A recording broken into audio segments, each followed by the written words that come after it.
오늘은 하나님의 이름으로라는 제목으로 함께 말씀을 나누려고 합니다. 지난 시간에 여리고성 무너뜨리는 이야기 함께 들었었죠. 인간의 기준으로 봤을 때는 정말 좀 이상해 보이는, 이해가 안 되는 그런 군사 작전이었는데 하나님의 이름으로 예수 그리스도의 이름을 의지하며 나아갈 때 여리고성이 무너진다는 것을 우리가 살펴보았죠.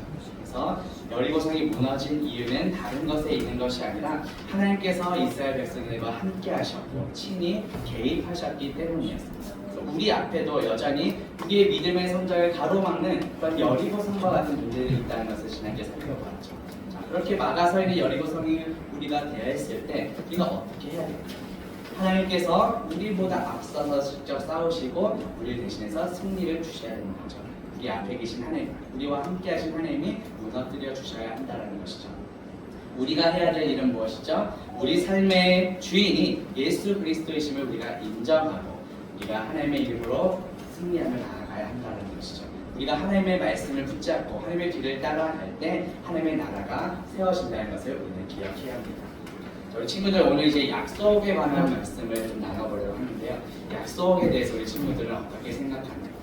선거철이 되면 많은 정치인들이 여러 공약들을 내걸기도 하죠. 쉽게 말해서 국민들 앞에서 어떤 약속을 하게 됩니다. 그런데 그 약속들이 다 이루어지면 좋겠지만 그러지 못하는 경우도 있죠. 그렇게 하다 보면은 아무래도 인간이기 때문에 우리는 지키지 않는 부분에 대해서 서운할 때도 있고 또 실망을 하기도 해요. 하지만 우리가 분명히 다른 사람만을 비난할 일은 아니죠. 우리는 과연 어떤가? 우리는 약속을 잘 지키고 있나요? 아니면 그냥 가벼운 약속은 이 정도는 뭐 어겨도 되겠지, 혹시 이렇게 생각하는 부분은 없는지 돌아보면 좋겠어요.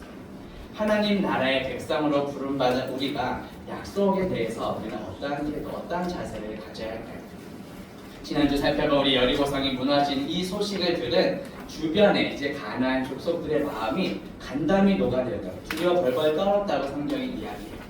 결코 함락되지 않을 것 같았던, 무너지지 않을 것 같았던 그 여리고성이 하나님 앞에서 속절없이 무너져 내린 것이 충격으로 다가왔던 것이죠. 그래서 이제 많은 그 가나안 족속들이 두려워한 나머지 이제 연합군을 형성해서 이스라엘과 대대적인 전쟁을 하려고 계획합니다. 자, 이제 가나안 족속은 목숨을, 생사를 건 전쟁을 해야 되는 거예요. 그런데 딱 한 족속만, 여러 가나안 족속들 중에서 딱 한 족속만 직접 싸우려 하지 않고 다른 계획을 세웠어요. 그 족속이 바로 기브온 거민들입니다. 오늘은 그 기브온 족속 이야기를 함께 살펴보려고 해요. 이 기브온 거민들은 다른 여러 가나안 족속들과는 달리 이스라엘과 직접 싸우는 전쟁을 하려고 하기보다는 이스라엘과 동맹을 맺고 평화롭게 같이 살아갈, 공존할 계획을 가지고 접근했어요. 자, 아마도 이제 이스라엘 백성들이 여리고성을 무너뜨리고 아이성까지 무너뜨린 이 소식을 듣고 나서 우리가 살 길은, 유일한 길은 그 이스라엘과 맞서 싸우는 것이 아니라 동맹을 맺어야겠구나, 동맹을 맺는 방법밖에 없다는 것을 깨달았기 때문이에요. 그런데 이 동맹을 맺는 일에 문제가 생겼어요. 자, 이스라엘 백성들은 가나안 땅에 살고 있는 그 민족과는 동맹을 맺을 수가 없었어요. 그러기 위해서는 가나안에서 멀리 떨어진 성읍들이어야만 했고, 또 그들이 화평의 동맹을 맺기 원할 때는 목숨을 살려주고 종으로 삼아야 했어요. 그 내용이 신명기 20장 11절에 나옵니다. 그 성읍이 만일 화평하기로 회답하고 너를 향하여 성문을 열거든 그 모든 주민들에게 내게 조공을 바치고 너를 섬기게 할 것이요 라고 말씀해요. 자, 그런데 기브온 거민들은 어떤 사람이었냐면 가나안에서 멀리 떨어져 있던 족속이 아니라 애초부터 가나안 땅 안에 살고 있던 민족이었어요. 그렇기 때문에 이스라엘 백성들과는 동맹을 맺을 수 없는 사람들이었죠. 그렇기 때문에 기브온 거민들은 어떤 전략을 세우냐면 자신들이 마치 가나안 땅에서 멀리 떨어진 곳에서 온 것처럼 그렇게 믿도록 하기 위해 속임수를 사용합니다. 자, 먼 나라에서 온 것처럼 보이도록 하기 위해서 어떤 속임수를 썼을까요? 변장을 시도했어요. 멀리서 온 것처럼 코스프레를 한 거예요. 자, 기브온 거민의 시도가 얼마나 감쪽 같았는지 한번 볼까요? 여호수아 9장 4절과 5절에 보니까 먼저는 헤어진 다 낡아빠진 이 전대는 물건을 넣기 위해 이렇게 허리나 어깨에 차는 그런 주머니 같은 자루를 의미하거든요. 그래서 나는 멀리서 왔다면서 보여주기 위해 일부러 그냥 좀 낡고 해진 전대를 찾다는 거예요. 그리고 그 헤어지고 찢어져서 실로 꿰맨 그런 가죽 포도주 부대를 그 나귀에 실었어요. 또 멀리서 온 것처럼 꾸미기 위해 신발도 아주 낡아서 꿰맨 신발을 신었어요. 당연히 옷도 낡아빠진 그런 옷을 입었겠죠. 마지막으로 다 마르고 곰팡이 같은 떡까지 준비했어요. 자, 이 모습만 보면 아주 감쪽까지 솟겠죠. 되게 멀리서 온 사람들이구나 이렇게 비춰졌을 거예요. 먼 여정을 오는 동안 우리 음식이 다 말랐습니다. 이렇게 곰팡이까지 났다는 것을 이렇게 둘러대기 위해서 이렇게 꾸미고 왔다는 거예요. 자, 이제 모든 변장, 속임수를 다 갖췄습니다. 누가 봐도 멀리서 온 것처럼 보였어요. 이제 이스라엘 진영에 도착해서 여호수아와 장로들 앞에서 이렇게 이야기합니다. 9장 6절 말씀 보니까 자, 우리는 먼 나라에서 왔습니다. 이제 우리와 화친합시다. 화친의 동맹을 맺어주세요. 이렇게 이야기합니다. 자, 하지만 여호수아도 되게 지혜로운 사람이었어요. 바로 속지 않았어요. 만만치 않았다는 거죠. 쉽게 속아 넘어가지 않고 먼저 의심을 하게 됩니다. 여호수아 9장 7절에 보니까 너희는 가나안 땅에 사는 사람들처럼 보이는데 어떻게 우리와 동맹을 맺으려고 하느냐 이렇게 다시 되묻고 있어요. 자, 그러자 기브온 사람들이 말합니다. 8절 말씀을 보니까 아니에요, 우리는 당신들의 종입니다 이렇게 대답하고 있어요. 그러자 여호수아가 다시 묻죠. 자, 너희가 누군데 우리의 종이라고 하느냐, 너희는 누구냐, 어디서 왔느냐 이렇게 다시 질문하고 있어요.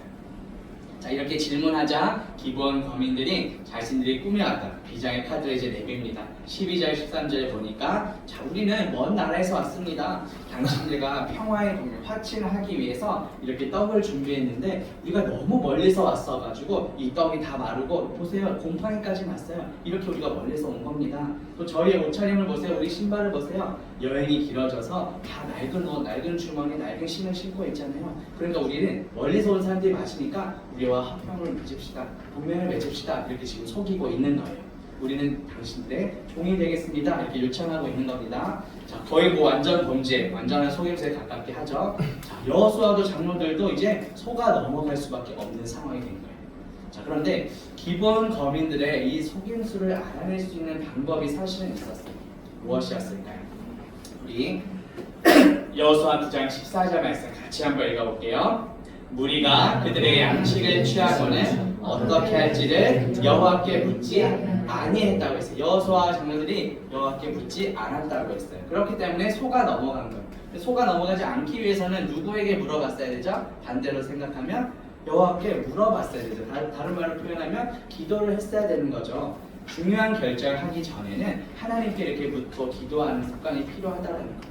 그런데 여호수아와 이스라엘은 어떻게 했다고요? 하나님께 구하기보다는 그냥 자신들의 생각과 기준대로 어떤 이성적인 판단을 더 중요하게 여겼다는 거죠. 혹시도 우리 어떤 결정을 내릴 때 이와 같은 실수를 하진 않는지 돌아보면 좋겠습니다. 우리 인간은 유한한 존재죠. 한계가 있어요. 다 연약하고 한 치 앞도 내다볼 수 없는, 예측할 수 없는 그런 존재들이죠. 우리가 아무리 많은 지혜와 지식 또 많은 정보를 가지고 있다 하더라도 그 정보는 일부분에 불과한 부분적일 수밖에 없습니다. 결국 우리가 가지고 있는 그 퍼즐 몇 조각으로 모든 전체를 다 완성할 수 없다는 거죠. 그렇기 때문에 그런 연약함이 우리 삶에는 계속 반복해서 일어날 수밖에 없겠죠. 지금 본문에 나오는 여호수아와 이스라엘도 마찬가지였어요. 기브온 거민에 대해 그들의 겉모습만 보고 다 파악했다고 생각했던 거죠. 그런데 이 결정을 내릴 수 있는 그 퍼즐 조각들이 다 모였다고 생각한 거예요. 하지만 여호수아와 이스라엘 백성들이 가지고 있었던 정보는 매우 제한적이었죠. 그냥 인간적인 눈과 판단으로 보는 것에 불과했다는 거죠. 결국 중요한 퍼즐 조각 없이 결정을 내리다 보니까 기브온 거민에게 속아 넘어갈 수밖에 없었다는 거예요. 자, 우리 하나님은 어떤 분이시죠? 우리는 연약하고 제한이 많은 인간이지만 하나님은 모든 것을 다 아시는 분이시죠. 모든 퍼즐 조각을 다 가지고 계신 분이세요. 그 중요한 결정을 하기 전에는 누구에게 먼저 물어봐야 하는 거죠? 하나님께 기도하며 구해야 한다는 거예요. 왜냐하면 우리는 연약하고 우리의 지혜와 지식과 정보는 부분적일 수밖에 없기 때문에 그래서 우리가 어떤 선택의 기로에 서 있을 때, 아직은 어린 학생들이지만 앞으로 뭐 학업을 하든 뭐 직장을 가든 연애를 하든 결혼하든 앞으로 여러 선택의 기로에 앞설 텐데, 그때 내 판단대로 쉽게 움직이는 것이 아니라 먼저 하나님께 기도하며 하나님께 구하고 또 말씀 속에서 답을 찾는 저와 모든 학생들 되기를 주님의 이름으로 축복합니다. 자, 결국 이 여호수아와 기브온 거민들은 결국 어쨌든 소가 넘어가서 동맹을 맺게 됐어요. 자, 이제 3일이 지납니다. 4일이 지나고 나서 기브온 거민들에게 우리가 속았구나, 얘네 멀리서 온 게 아니었구나라는 것을 깨닫게 된 거예요. 완전히 우리가 속았구나라면서 여호수아가 깨닫게 된 거죠. 자, 보통은 이렇게 소가 넘어가서 동맹을 맺으면 그것을 파기하고 깨뜨리는 것이 정상이죠. 그런데 이스라엘 백성들은 그렇게 할 수가 없었어요. 왜 동맹을, 소가 넘어가서 억울하기도 한데 왜 그 맺은 동맹을 깨뜨릴 수 없었을까요? 여호수아 9장 19절 말씀 다 같이 읽어볼게요. 모든 족장이 온 회중에게 이르되 우리가 이스라엘의 하나님 여호와로 그들에게 맹세하였은즉 이제 그들을 건드리지 못하리라. 오늘 설교 제목이 하나님의 이름으로, 하나님의 이름을 걸고 맹세한 거기 때문에 뭐 너네가 소가 넘어가서 맺었든 어떻게 했든 간에 그 동맹은 결코 깨뜨릴 수 없다라는 거예요. 왜냐하면 하나님의 이름으로 맺은 동맹 언약이었기 때문에. 이스라엘 동맹이 파괴하지 못한 이유는 바로 여호와 하나님의 이름으로 약속을 맺었기 때문이에요. 자, 속임수로 어쩔 수 없이 약속한 거기 때문에 이스라엘 백성들 입장에서 억울할 수밖에 없겠죠. 하나님, 얘네가 우리 속였어요, 얘네 심판해 주세요, 이렇게 막 따지고 싶은 마음이 들었을지도 몰라요. 그런데 하나님께서는 이 동맹에 대해서 어떻게 생각하신 걸까요? 말씀을 통해서 좀 더 볼게요. 자, 기브온 거민들이 이스라엘과 동맹을 맺은 것을 이제 다른 가나안 족속들도 알게 되었어요. 연합군을 결성해서 이스라엘을 싸우기로 했는데 그 다른 기브온 사람들의 입장에서는 지금 이렇게 속여서 이스라엘과 동맹을 맺은 이 기브온 거민들이 자신들을 배신했다고 생각했겠죠. 기브온 거민들은 자신들이 이렇게 위험에 처하자 이제 뭐 속여서 어쨌든 동맹을 맺었지만 이렇게 동맹으로 맺어진 이스라엘에게 이제 도움을 요청할 수밖에 없게 된 거예요. 가나안 족속들과의 전쟁은 쉽지 않기 때문이죠. 그래서 늘 군사적으로나 신체적으로나 항상 또 열세에 놓인 것이 이 이스라엘의 입장이기 때문이에요. 그래서 전쟁에서 승리하기 위해서는 하나님의 도우심이 반드시 필요해요. 그래서 가나안 족속들과의 전쟁에서 승리할 수 있는 유일한 방법은 강하고 담대한 마음으로 하나님을 믿고 하나님의 말씀에 순종하는 거예요. 자, 그렇다면 기브온 거민들의 그 속임수 때문에 어쩔 수 없이 이렇게 동맹을 맺은 것에 대해서 하나님께서는 어떻게 생각하셨을까요? 하나님이 뭐라고 말씀하시는지 여호수아 10장 8절 말씀 같이 볼게요. 그때 여호와께서 여호수아에게 이르시되 그들을 두려워하지 말라. 내가 그들을 내 손에 넘겨주었으니 그들 중에서 한 사람도 너를 당할 자 없으리라 하시니라. 하나님께서는 이 전쟁에서 이스라엘을 승리하게 만들어 주시겠다고 약속하셨어요. 바꿔 말해서 하나님은 비록 여호수아와 이스라엘이 하나님께 묻지 않고 그 기브온 거민들의 속임수에 넘어가서 동맹을 맺긴 했지만 그 동맹이 누구의 이름으로 했다고요? 여호와 하나님의 이름으로 한 것이기 때문에 그 동맹을 인정해 주셨다는 거예요. 그래서 하나님도 그 동맹을 인정하시고 약속을 지켜서 기브온 거민들을 구원해 주시겠다 이렇게 말씀하고 계신 거예요. 자, 하나님께서 이렇게 든든하게 보장해 주시니까 당연히 전쟁의 결과는 어땠을까요? 여호수아 10장 10절 봅니다. 여호와께서 그들을 이스라엘 앞에서 패하게 하심으로 여호수아가 그들을 기브온에서 크게 살육하고 베토론에 올라가는 비탈에서 추격하여 아세가와 막대가까지 이르니라. 하나님께서 승리하게 하셨다고 분명히 기록하죠. 11절 말씀도 봅니다. 그들이 이스라엘 앞에서 도망하여 베토론의 비탈에서 내려갈 때에 여호와께서 하늘에서 큰 우박덩이를 아세가에 이르기까지 내리심에 이스라엘 자손의 칼이 죽은 자보다 우박의 죽은 자가 더 많았다. 하나님께서 직접 개입하셔서 우박까지 내리시면서 이스라엘을 승리하게 만들어 주셨다는 거예요. 상대방의 그 원수 대적의 칼보다도 하나님이 내리시는 우박에 죽은 사람이 더 많았다고 말하고 있죠. 자, 이 광경을 본 가나안 연합군들은 어떤 마음이었을까요? 이 전쟁에서 우리가 결코 이길 수 없구나. 하나님이 함께 하시는 이 전쟁에서 우리가 이스라엘 결코 이길 수 없겠구나. 가나안 족속들은 그렇게 깨달았겠죠. 그래서 퇴각하기 시작하고 후퇴하고 도망하기 시작합니다. 자, 날이 어둑어둑해지면 가나안 그 연합군은 다시 또 훗날을 도모할 수 있었을 거예요. 그런데 여호수아는 이 전투에서 그 도망가는 가나안 족속까지 완전히 전멸시키기로 결정하면서 하나님께 다시 한번 도움을 요청합니다. 여호수아 10장 12절 말씀 볼게요. 태양아, 여기 후반부만 볼까요? 태양아, 너는 기브온 위에 머무르라. 달아, 너도 아얄론 골짜기에 도달하라. 이렇게 여호수아가 하나님께 기도합니다. 하나님께서는 이 여호수아의 기도에도 응답하셨어요. 지금 우리 과학적인 상식과 인간의 판단은 정말 일어날 수 없는, 이해할 수 없는 일이 일어난 거죠. 태양과 달이 멈추는 사건이 벌어집니다. 그로 인해서 이스라엘은 가나안 족속으로부터 완전한 승리를 거둘 수 있게 된 거예요. 이스라엘 백성들이 가나안 연합군과의 싸움에서 이길 수 있었던 이유가 무엇일까요? 13절 14절 말씀 볼게요.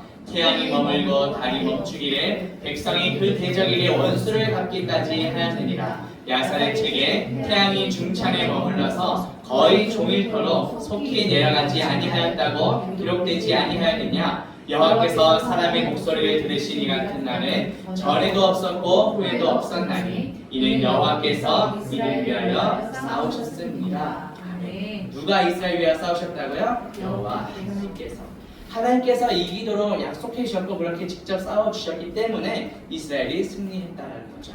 자, 이제 말씀을 정리해 합니다. 하나님은 비록 기브온 거민들의 속임수에 의해서 이스라엘 백성들이 어쩔 수 없이 그들과 평화의 동맹을 맺었지만 이 동맹이 여호와 하나님의 이름으로 맺은 동맹이기 때문에 그 약속을 지켜야 한다고 말씀하셨어요. 하나님께서는 하나님의 이름으로 한 약속을 하나님도 신실하게 지키시죠. 그래서 그 약속을 지키시기 위해 그 대적의 칼에 죽은 것보다 더 많은 사람들 죽이시죠. 하늘에서 내리신 법. 이걸 하나님께서 역사하셨다는 거죠. 가나안 연합군을 멸해 주셨다는 거예요. 그리고 우리 인간이 할 수 없는 해와 달이 멈추는 정말 기적과 같은 일들 통해서도 이스라엘이 승리하도록 하나님은 그렇게 역사하셨다는 거죠. 이처럼 하나님은 약속을 반드시 지키시는 신실하신 분이세요. 그렇다면 우리에게 적용해 보세요. 우리가 하는 이 약속에 대해서 어떻게 생각하고 있나요? 우리는 약속이 무너진 시대, 약속이 가벼워진 시대를 살아가고 있죠. 약속하고도 말을 쉽게 내가 언제 그랬냐 이렇게 쉽게 바꾸는 오리발을 내밀고 있는 우리 정치 교회나 이런 거 봐도 어른들 보면서 아마 실망하고 서운해하는 그런 친구들도 많이 있었을 거예요. 우리도 살아가면서 참 많은 약속을 하고 있죠. 하나님과 한 약속, 학교에서나 또 부모님과 또 친구들과 한 여러 약속들을 하면서 우리가 살아가고 있죠. 우리는 그 약속을 잘 지키고 있나요? 약속을 가볍게 생각하고 또 깨뜨리는 것이 우리가 일상에서 굳어가고 있지는 않나요? 오늘 말씀을 통해서 하나님 나라의 백성은 이 약속에 대해서 어떻게 생각하고 또 어떻게 지켜야 하는지를 함께 살펴보았어요. 우리 하나님은 그 어떠한 순간에서도 반드시 생명을 걸고 이 약속을 지키시는 분이시죠. 그런데 이 성경은 우리 난예배 들을 선생님들도 들으셨겠지만 어떤 윤리와 도덕을 가르치는 책은 아니에요. 너희 도덕적으로 약속 잘 지켜야 착하게 살아야 천국 가고 이런 얘기를 하는 게 아니죠. 사실은 우리는 연약한 죄인이기 때문에 우리가 한 약속들도 다 지키지 못하는 게 어쩌면 당연해요. 그런데 이 성경이 궁극적으로 말하고자 하는 것이 무엇일까요? 우리는 하나님과 맺은 어떤 약속을 지킬 능력이 없으니 우리에게 누구를 보내셨다는 거죠? 예수 그리스도를 보내주시는 거예요. 복생자 예수 그리스도를 보내주셨어요. 하나님이 하신 그 약속을 지키시기 위해 친히 하나님께서 사람의 몸을 입고 이 땅 가운데 오셨어요. 이 땅에 오신 예수 그리스도께서는 우리 죄를 대신하여 십자가에서 죽으셨어요. 그리고 3일 만에 부활하심으로 성경에 나타난 모든 예언, 모든 약속의 말씀을 다 이루셨다고 말씀하시죠. 구약, 오래된 약속, 신약, 새로운 약속, 성경은 모두 예수 그리스도를 통해 우리를 향한 하나님의 사랑의 약속, 구원의 약속, 이 모든 것이 예수 그리스도를 통해서 다 이루어졌다는 것을 오늘 말씀을 통해서도 우리에게 말씀하고 계신 거죠. 예수 그리스도는 성경에 나온 모든 약속을 다 이루시고 성취하신 분이세요. 우리는 하나님의 형상으로 지음받은 존재들이죠. 우리의 모습을 통해 우리가 살아가는 삶 속에서도 예수 그리스도의 성품, 예수 그리스도의 형상이 나타나기를 원하고 계세요. 비록 우리는 아담과 하와의 그 선악과 죄악으로 인해서 전적으로 타락했지만 다시 이 땅에 오신 생명나무이신 예수 그리스도를 통하여서 그 십자가를 통하여서 우리는 지으신 그대로 창조된 형상으로 다시 회복시켜 주셨다는 거죠. 일단 어떻게 살아가는 것이 하나님 나라 백성다운 삶일까요? 우리의 삶을 통해 우리 안에 계신 하나님의 형상, 예수 그리스도의 모습이 나타나도록 예수 그리스도의 성품을 드러내며 살아가야 한다는 거죠.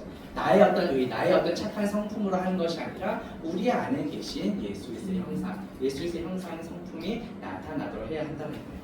하나님의 나라는 어떤 뭐 거창하게 거대한 업적을 이루어야 만들어지는 것이 아니죠. 연약한 우리 한 사람 한 사람 함께 모여서 평범한 일상 가운데 이 약속의 말씀을 우리가 우리 삶에서도 지키며 살아갈 때 그것이 바로 하나님 나라를 이루어가는 방법이라는 거죠. 하나님 나라는 꼭 우리가 죽어서만 가는 어떤 천당 이것이 아니라 이 땅에 예수 그리스도께서 왕 되시고 예수 그리스도의 통치하신 그곳이 바로 하나님 나라라는 거예요. 우리가 이 땅에서도 하나님의 말씀, 이 약속의 말씀을 신실하게 지키면서 정말 어두워진 이 시대에 예수 그리스도의 빛을 비추며 우리가 살아가야 합니다. 그래서 우리 약속의 말씀을 우리 삶에서 신실하게 지키는 것을 통해서 우리 삶에서 예수 그리스도의 성품을 드러내며 또 하나님 나라에 세워가는 저와 우리 모든 학생들 되기를 주님의 이름으로 축복합니다.